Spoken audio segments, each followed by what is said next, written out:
नमस्ते। आज हम फार्माकोग्नोसी का एक बहुत ही ज़रूरी चैप्टर शुरू करने जा रहे हैं, जिसका नाम है क्लासिफिकेशन ऑफ ड्रग्स। तो इस पूरे सेशन में हम ये समझेंगे कि ड्रग्स यानी दवाओं को अलग-अलग ग्रुप्स में कैसे और क्यों बांटा जाता है और इसके लिए कौन-कौन से तरीके अपनाए जाते हैं। तो चलिए इस पूरे चैप्टर को एक-एक करके स्टेप बाय स्टेप अच्छे से समझते हैं। तो सबसे पहले ये जानना जरूरी है कि आखिर ड्रग होती क्या है। देखिए, स्लाइड पर पहली लाइन लिखी है, drugs are chemical constituents which are obtained from natural herbal sources or synthetic sources. इसका मतलब ये है कि ड्रग्स असल में ऐसे केमिकल्स होते हैं जो हमें या तो प्राकृतिक स्रोतों से मिलते हैं, जैसे पेड़ पौधों से, या फिर सिंथेटिक स्रोतों से, यानी जिन्हें लैब में तैयार किया जाता है। अच्छा, ये तो हो गई आम परिभाषा। अब देखते हैं कि भारत का कानून ड्रग को कैसे परिभाषित करता है। Technically and legally, the term drug as defined in India under the Drugs and Cosmetics Act of 1940 reads as follows. इसका मतलब है कि तकनीकी और कानूनी तौर पर भारत में ड्रग शब्द की परिभाषा ड्रग्स एंड कॉस्मेटिक्स एक्ट 1940 के तहत दी गई है। चलिए इसको पहला पॉइंट देखते हैं। All medicines for internal or external use of human beings or animals and all substances intended to be used for or in the diagnosis, treatment, mitigation or prevention of disease in human beings or animals. आसान भाषा में वो सारी दवाइयाँ जो इंसानों या जानवरों के शरीर के अंदर या बाहर इस्तेमाल होती हैं और वो सभी पदार्थ जो किसी बीमारी की पहचान करने, उसका इलाज करने, उसके असर को कम करने या उसे रोकने के लिए इस्तेमाल होते हैं, ये सब ड्रग की कैटेगरी में आते हैं। अब दूसरा पॉइंट पढ़ते हैं। Such substances other than food intended to affect the structure or any function of the human body or intended to be used for the destruction of vermin or insects which cause disease in human beings or animals as may be specified from time to time by the central government by notification in the official gazette. इसका मतलब है कि खाने पीने की चीज़ों को छोड़कर कोई भी ऐसी चीज़ जो इंसान के शरीर की बनावट या किसी फंक्शन पर असर डालती हो या फिर उन कीड़े मकोड़ों को मारने के लिए इस्तेमाल होती हो, उसे भी ड्रग ही माना जाएगा और केंद्र सरकार समय समय पर इसके बारे में जानकारी देती रहती है। अब एक सवाल उठता है, वाई इज क्लासिफिकेशन नेसेसरी? मतलब हमें इन ड्रग्स को अलग-अलग ग्रुप्स में बांटने की यानी क्लासिफाई करने की जरूरत ही क्या है? देखिए, classification is required for each drug because they are not similar in many respects like chemical properties, mode of action, morphology etcetera. ऐसा इसलिए है क्योंकि दुनिया में हजारों तरह की ड्रग्स हैं और वो एक जैसी नहीं होती। उनकी केमिकल प्रॉपर्टीज अलग होती हैं, उनके काम करने का तरीका अलग होता है, उनकी बनावट अलग होती है। If we do not classify them then we face many problems. जरा सोचिए, अगर हम इन्हें ठीक से ग्रुप्स में ना बांटें तो हमें बहुत सारी दिक्कतों का सामना करना पड़ेगा। जैसे कि पहली प्रॉब्लम होगी ड्रग आइडेंटिफिकेशन, यानी सही दवा को पहचानना ही मुश्किल हो जाएगा। दूसरी दिक्कत आएगी अंडरस्टैंडिंग ड्रग एडवर्स इफेक्ट्स, मतलब हमें यह समझने में मुश्किल होगी कि किस दवा के क्या बुरे असर या साइड इफेक्ट्स हो सकते हैं। और तीसरी प्रॉब्लम होगी क्लैरिफाइंग ड्रग एक्शन, यानी ये साफ साफ समझना मुश्किल होगा कि कोई दवा शरीर में जाकर असल में काम कैसे करती है। For the identification and separation of drugs from each other, classification is required in many ways. इसीलिए दवाओं को एक दूसरे से अलग पहचानने और समझने के लिए क्लासिफिकेशन बहुत ही ज्यादा जरूरी है। तो चलिए अब देखते हैं कि ड्रग्स को क्लासिफाई करने के मुख्य तरीके कौन-कौन से हैं। The 7 methods of drug classification. कुल मिलाकर 7 मुख्य तरीके हैं। पहला है अल्फाबेटिकल क्लासिफिकेशन, दूसरा टैक्सोनॉमिकल क्लासिफिकेशन, तीसरा मॉर्फोलॉजिकल क्लासिफिकेशन, चौथा फार्माकोलॉजिकल क्लासिफिकेशन, पांचवां केमिकल क्लासिफिकेशन, छठा कीमोटैक्सोनॉमिकल क्लासिफिकेशन और सातवां है सीरोटैक्सोनॉमिकल क्लासिफिकेशन। हम आगे एक-एक करके इन 7 तरीकों को विस्तार से समझेंगे। अब देखिए, इन 7 नामों को याद रखना थोड़ा मुश्किल हो सकता है, खासकर एग्जाम के लिए। तो इसके लिए यहाँ एक बहुत ही बढ़िया ट्रिक दी गई है, मेनोमेनिक टू रिमेंबर। ये एक वाक्य है जिसे याद करके आप 7 नाम आसानी से याद रख सकते हैं। वाक्य है, all talented morphologists prefer careful chemical screening. इसमें हर शब्द का जो पहला अक्षर है वो एक क्लासिफिकेशन मेथड को बताता है, जैसे ए से अल्फाबेटिकल, टी से टैक्सोनॉमिकल, एम से मॉर्फोलॉजिकल, पी से फार्माकोलॉजिकल, पहले सी से केमिकल, दूसरे सी से कीमोटैक्सोनॉमिकल और आखिर में एस से सीरोटैक्सोनॉमिकल। तो ये एग्जाम के लिए याद रखने का एक बहुत ही आसान तरीका है। चलिए अब पहले तरीके से शुरू करते हैं। 1. Alphabetical classification. जैसा कि इसका नाम ही बता रहा है, ये क्लासिफिकेशन का सबसे सीधा और आसान तरीका है। Alphabetical classification is the simplest way of classifying any disconnected or alphabetically similar crude drug. This means drugs that belong to a similar alphabet are placed in the same group. इसमें कुछ नहीं करना, बस ड्रग्स को उनके नाम के हिसाब से अल्फाबेटिकल ऑर्डर में यानी ABCD के क्रम में लगा दिया जाता है. Crude drugs are arranged in alphabetical order of their Latin and English names, common names or sometimes local language names, vernacular names. इसका मतलब है कि क्रूड ड्रग्स को या तो उनके लैटिन नाम के हिसाब से या फिर उनके अंग्रेजी नाम के हिसाब से अल्फाबेटिकल ऑर्डर में अरेंज किया जाता है. Some of the pharmacopoeias, dictionaries and reference books which classify crude drugs according to this system are as follows. कई सारी ऑफिशियल किताबें हैं जिन्हें हम फार्माकोपिया कहते हैं, वो इसी सिस्टम का इस्तेमाल करती हैं, जैसे कि Indian pharmacopoeia, British pharmacopoeia, British herbal pharmacopoeia, United states pharmacopoeia और ब्रिटिश फार्मास्यूटिकल कोडेक्स. ये सब अंग्रेजी नामों का इस्तेमाल करती हैं. वहीं यूरोपियन फार्माकोपिया और फार्माकोपिया इंटरनेशनलिस ये लैटिन नामों के आधार पर ड्रग्स को अल्फाबेटिकली अरेंज करती हैं. हमारा दूसरा तरीका है 2. Taxonomical classification. In this classification, drugs are classified on the basis of their biological hierarchy, division, class, subclass, order, family, genus and species. ये पूरी तरह से एक बायोलॉजिकल क्लासिफिकेशन है. इसमें हम ड्रग्स को इस आधार पर बांटते हैं कि वो जिस पौधे या जानवर से मिली हैं, उसकी बायोलॉजिकल हायरार्की क्या है, मतलब वो किस डिवीजन, क्लास, ऑर्डर या फैमिली से आती हैं. जैसा कि आप इस फ्लोचार्ट में देख सकते हैं, ये एक पूरा सिस्टम है. डिवीजन से शुरू होकर स्पीशीज तक जाता है. It is a type of biological classification and is restricted mainly to crude drugs from a plant source. ये तरीका ज्यादातर पौधों से मिलने वाली क्रूड ड्रग्स के लिए ही इस्तेमाल होता है. हालांकि इसकी एक आलोचना भी की जाती है. It is criticized for its failure to recognize the organized or unorganized nature of crude drugs in their morphological studies.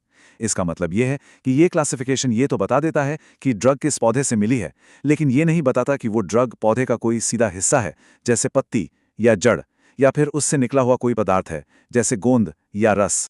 चलिए अब इस टेबल की मदद से टैक्सोनॉमिकल क्लासिफिकेशन के कुछ एग्जाम्पल्स देखते हैं. Taxonomical classification examples. इस टेबल में आप देख सकते हैं कि अलग-अलग क्लास, ऑर्डर और फैमिली के हिसाब से ड्रग्स को कैसे रखा गया है. पहली रो को देखिए.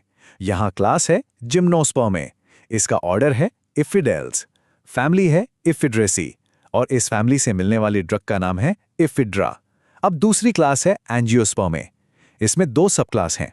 पहली है मोनोकॉटिलिडोने, इसमें पोल्स ऑर्डर की ग्रामीने फैमिली से हमें मिलती हैं मेज, व्हीट, राइस. एस्पारगालिस ऑर्डर की लिलियसी फैमिली से मिलती हैं एलो और जिंजिबरेलिस ऑर्डर की जिंजिबेरेसी फैमिली से मिलती हैं टर्मरिक, कार्डमम. अब दूसरी सब क्लास देखते हैं जो है डाइकोटिलिडोने. इसमें रूटालिस ऑर्डर की रूटासे फैमिली से ड्रग्स हैं लेमन पील, बेल, ऑरेंज पील. रोजालिस ऑर्डर में 2 फैमिलीज हैं. पहली रोजेसे जिससे रोज ऑयल मिलता है और दूसरी लिग्यूमिनोसे जिससे बैल्सम ऑफ टोलू, सेना, ट्रैगोकैंथ मिलते हैं. अम्बेलिफ्लोरे ऑर्डर की अम्बेलिफेरे फैमिली से ड्रग्स हैं एसाफोटिडा, फेनिल. कॉन्टोर्टे ऑर्डर की एपोसिनेसे फैमिली से हैं राहुल्फिया, विंका. और आखिर में ट्यूबिफ्लोरे ऑर्डर की सोलानेसी फैमिली से मिलती हैं डटूरा, बेलाडोना. अब आते हैं हमारे तीसरे तरीके पर जो है 3. Morphological classification.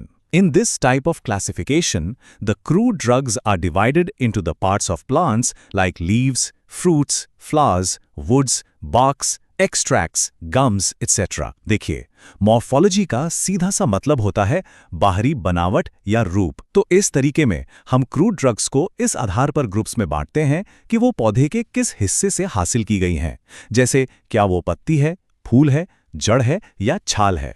चलिए इस टेबल में देखते हैं. पहला कॉलम है पार्ट ऑफ प्लांट और दूसरा है ड्रग्स. तो वुड्स यानी लकड़ियों से मिलने वाली ड्रग्स हैं क्वासिया, गायक्यूम, सैंडलवुड.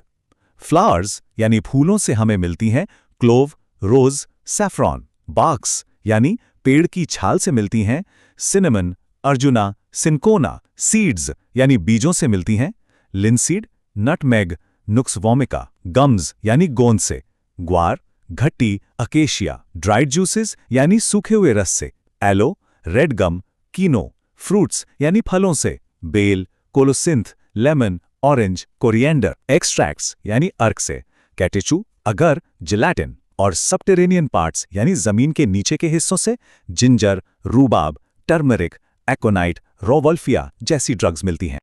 अब हर तरीके के कुछ फायदे और कुछ नुकसान होते हैं, तो चलिए मॉर्फोलॉजिकल क्लासिफिकेशन के भी प्रोज और कॉन्स देख लेते हैं। Morphological classification, pros and cons. सबसे पहले बात करते हैं फायदों यानी प्रोज की। This type of classification is more convenient for practical purposes. Even if the chemical nature is not known, a drug can be studied on the basis of its morphological and pharmacological characteristics.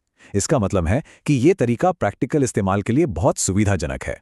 मान लीजिए हमें किसी drug के अंदर के chemicals के बारे में नहीं पता, तब भी हम उसे सिर्फ देखकर उसकी बनावट के आधार पर पहचान सकते हैं। This type of classification is very useful in identifying the adulterants used.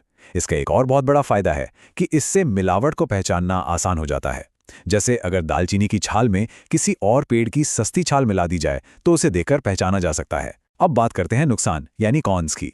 In their natural state, crude drugs from a plant source can be readily distinguished, but operations like collection, drying and preparation for the market produce distortion of the natural form, making their recognition very difficult. मतलब जब तक drug अपने प्राकृतिक रूप में है उसे पहचानना आसान है, लेकिन जब उसे इकट्ठा किया जाता है, सुखाया जाता है, तो उसका असली आकार और रूप बदल जाता है, जिससे उसे पहचानना मुश्किल हो जाता है। Animal drugs and mineral drugs are difficult to classify by this method. और दूसरी कमी ये है कि जो ड्रग्स हमें जानवरों या खनिजों से मिलती हैं, उन्हें इस तरीके से क्लासिफाई करना मुश्किल है, क्योंकि ये तरीका तो पौधों के हिस्सों पर आधारित है। मॉर्फोलॉजी के आधार पर ड्रग्स को दो बहुत ही जरूरी हिस्सों में बांटा जाता है। On the basis of morphology, drugs are divided into two parts. पहला है ऑर्गेनाइज्ड ड्रग्स और दूसरा है अनऑर्गेनाइज्ड ड्रग्स। देखिए, इसे आसान शब्दों में समझते हैं। ऑर्गेनाइज्ड ड्रग्स वो होती हैं जो पौधे या जानवर का कोई सीधा हिस्सा होती हैं, जैसे कि कोई पत्ती, जड़ या फूल। जबकि अनऑर्गेनाइज्ड ड्रग्स उन हिस्सों से निकलने वाले पदार्थ होते हैं, जैसे कि गोंद, रस या तेल। चलिए, टेबल में इनके बीच का फर्क और अच्छे से समझते हैं। पहला पॉइंट है सोर्स। ऑर्गेनाइज्ड ड्रग के लिए लिखा है, these are obtained from plant and animal sources, यानी ये पौधे और जानवरों से मिलती हैं।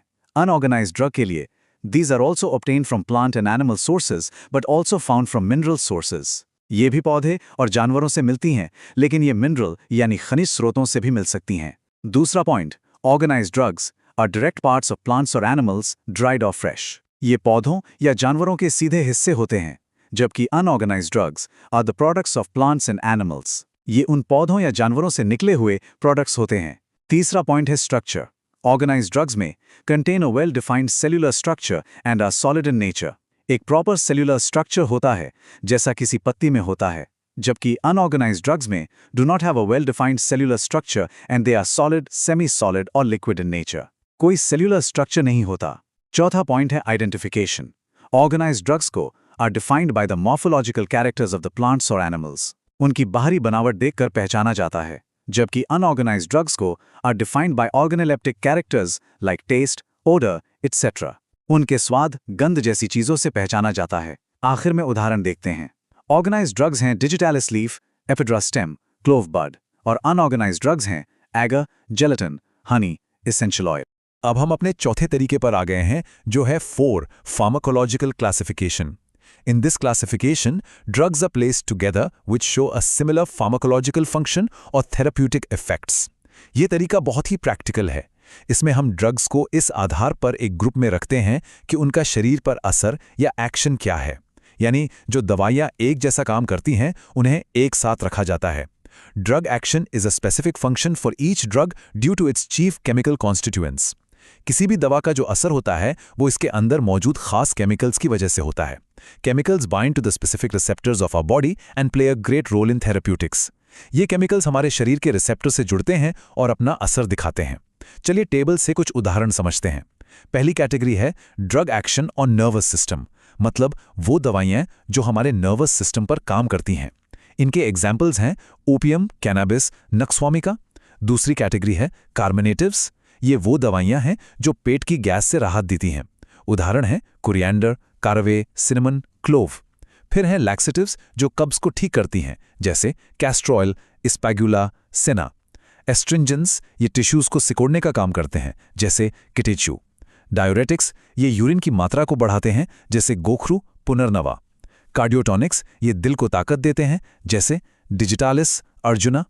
एंटी हाइपरटेंसिव्स ये हाई ब्लड प्रेशर को कम करते हैं, जैसे रॉवोल्फिया। एंटी र्यूमेटिक्स ये गठिया के दर्द में काम आते हैं, जैसे गुगल, कोल्चिकम, एंटी ट्यूमर, ये ट्यूमर की ग्रोथ को रोकते हैं, जैसे विंका। एंटी मलेरियल, जैसा नाम से पता चल रहा है ये मलेरिया की दवा है। सिंचोना, एंटी डायबिटिक्स, ये डायबिटीज में काम आती हैं, जैसे पिटेरोकार्पिस जिम्नेमा सिल्वेस्टर। एंटीटसिव्स, ये खांसी को रोकती हैं, जैसे वासाका, टोलू बाल्सम, तुलसी। और आखिर में बिटर्स, ये भूख बढ़ाने का काम करती हैं, जैसे नक्सवामेका, सिंचोना, जेंटियन। अब इस फार्माकोलॉजिकल तरीके के भी कुछ फायदे और कुछ कमियां हैं। Pharmacological classification, pros and cons. सबसे पहले एडवांटेज यानी इसका फायदा देखते हैं। The special advantage of this method is that even if the chemical constituents of the crude drugs are not known, they can be classified properly on the basis of therapeutic or pharmacological property. इसका सबसे बड़ा फायदा यह है कि अगर हमें किसी ड्रग के केमिकल्स के बारे में जानकारी नहीं भी है, तब भी हम उसे उसके काम या असर के आधार पर आसानी से क्लासिफाई कर सकते हैं। अब इसकी लिमिटेशंस यानी कमियों पर नजर डालते हैं। पहली कमी, pharmaceutical aids are also crude drugs which are not placed in this classification because pharmaceutical aids show many pharmacological effects. मतलब फार्मास्यूटिकल एड्स जैसी कुछ क्रूड ड्रग्स होती हैं जिनका कोई एक फिक्स असर नहीं होता, इसलिए उन्हें इस क्लासिफिकेशन में रखना मुश्किल हो जाता है। दूसरी कमी, however, drugs which are dissimilar in their mechanism of action, even though their therapeutic effect is the same, example, bulk purgatives and irritant purgatives are put together. इसका मतलब है कि कभी-कभी दो ऐसी दवाएं जिनका काम करने का तरीका बिल्कुल अलग होता है, लेकिन उनका फाइनल असर एक जैसा होता है, उन्हें भी एक ही ग्रुप में रख दिया जाता है, जो कि कंफ्यूजिंग हो सकता है। तीसरी और आखिरी कमी, it is also possible that the same drugs with two different actions in the body may be classified separately in both places. ये भी हो सकता है कि एक ही ड्रग के शरीर में दो अलग-अलग काम हों, तो उसे दो अलग-अलग ग्रुप्स में रखना पड़ जाता है। For example, Cinchona is grouped as an anti-malarial and also as a bitter and stimulant. जैसे सिंकोना को मलेरिया रोधी दवा के ग्रुप में भी रखा जाता है और भूख बढ़ाने वाली दवा के ग्रुप में भी। इससे काफी कंफ्यूजन हो सकता है। हमारा पांचवा तरीका है 5. Chemical classification. In this classification, crude drugs are put together which contain similar chemical constituents.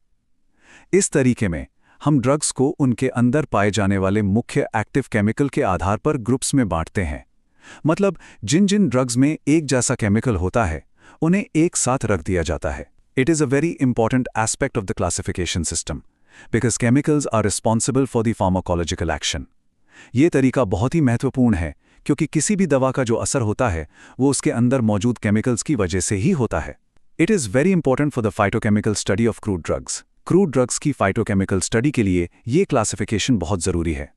चलिए टेबल में इसके कुछ उदाहरण देखते हैं। पहली केमिकल कैटेगरी है एल्कोलॉइड्स। जिन ड्रग्स में एल्कोलॉइड्स पाए जाते हैं वो हैं सिंचोना, नक्सवोमिका, बेलाडोना। दूसरी कैटेगरी है ग्लाइकोसाइड्स। इसके उदाहरण हैं डिजिटालिस, लिक्रिस, सेना। फिर हैं वोलेटाइल ऑयल्स। इसके उदाहरण हैं पेपरमिंट, क्लोव, यूकलिप्टस। टैनिन्स के उदाहरण हैं कीनो, कैटेक्यू। रेजिन्स के उदाहरण हैं बेंजोइन, टोलू बाल्सम, असाफोइटिडा। विटामिन्स के उदाहरण हैं yeast, cod liver oil, shark liver oil. और कार्बोहाइड्रेट्स के उदाहरण हैं आगार, हनी, स्टार्च, ट्रैगेकैंथ, एकेशिया। अब केमिकल क्लासिफिकेशन की भी एक बड़ी कमी है, चलिए उसे देखते हैं। Chemical classification limitations. However, this type of classification fails in the proper placement of drugs containing two different types of chemicals. इस तरीके में सबसे बड़ी दिक्कत तब आती है जब कोई ऐसी ड्रग हो जिसमें दो अलग-अलग तरह के एक्टिव केमिकल्स मौजूद हों। For example, certain drugs are found to contain alkaloids and glycosides. Cinchona, fixed oil, volatile oil, nutmeg, or fixed oil and enzymes bitter almond together, which makes it difficult to categorize them systematically. उदाहरण के लिए cinchona एक ऐसी drug है जिसमें alkaloids भी होते हैं और ग्लाइकोसाइड्स भी। तो अब सवाल ये उठता है कि इसे एल्कोलॉइड वाले ग्रुप में रखें या ग्लाइकोसाइड वाले। इसी तरह जायफल यानी नटमेग में फिक्स्ड ऑयल भी होता है और वोलेटाइल ऑयल भी। तो ऐसी ड्रग्स को किसी एक केमिकल कैटेगरी में रखना बहुत मुश्किल हो जाता है। तो पिछली कुछ कमियों को दूर करने के लिए हमारा छठा तरीका आता है 6. कीमोटैक्सोनॉमिकल क्लासिफिकेशन। जैसा कि नाम से ही पता चल रहा है, ये दो तरीकों का एक कॉम्बिनेशन है, केमिकल और taxonomical. This classification combines two classifications for defining crude drugs, in which we investigate the drug's taxonomical category and its chemical composition. इसमें हम किसी भी ड्रग की दो चीजें देखते हैं, एक तो उसकी बायोलॉजिकल फैमिली यानी टैक्सोनॉमी और दूसरा उसके अंदर मौजूद chemicals. Many crude drugs contain chemical constituents which are common to similar classes or are closely related to similar species, families or divisions. अक्सर ऐसा देखा गया है कि जो पौधे बायोलॉजिकली एक दूसरे से जुड़े होते हैं उनमें एक जैसे केमिकल्स भी पाए जाते हैं। इस सिस्टम के कुछ मुख्य बिंदु हैं। पहला, in this system equal importance is given to taxonomical status and chemical constituents, यानी इसमें बायोलॉजिकल फैमिली और केमिकल दोनों को बराबर का महत्व दिया जाता है। दूसरा, there are certain types of chemicals which are characteristic of specific classes of plants, कुछ खास तरह के केमिकल्स कुछ खास तरह के पौधों की पहचान होते हैं। और तीसरा, the characters most often studied in chemotaxonomy are secondary metabolites of pharmaceutical significance such as alkaloids, glycosides, flavonoid, etc. इस तरीके में हम खास तौर पर सेकेंडरी मेटाबोलाइट्स की स्टडी करते हैं। ये वो खास केमिकल्स होते हैं जिनका दवा बनाने में बहुत महत्व होता है, जैसे कि एल्कलॉइड्स और ग्लाइकोसाइड। और अब हम पहुंच गए हैं अपने आखिरी और 7वें तरीके पर, जो है 7 सेरोटैक्सोनॉमिकल क्लासिफिकेशन।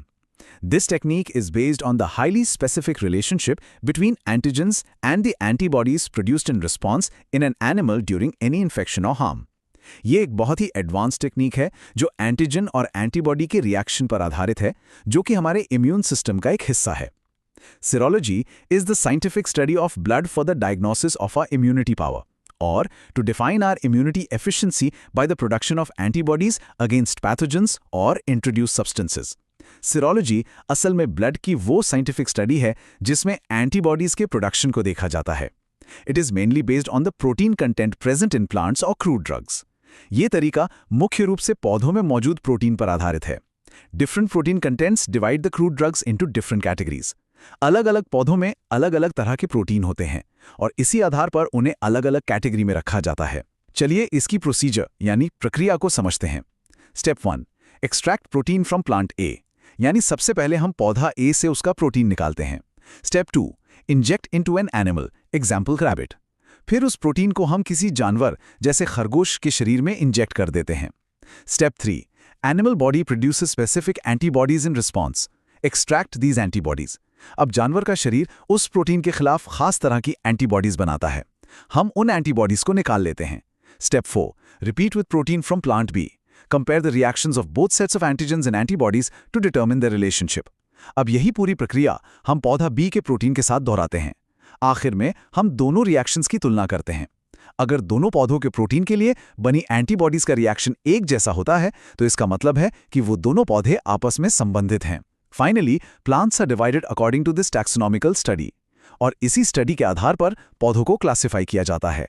तो ये थे ड्रग क्लासिफिकेशन के 7 मुख्य तरीके। मुझे उम्मीद है कि इस पूरे विश्लेषण के बाद आपको ये चैप्टर अच्छी तरह से समझ आ गया होगा।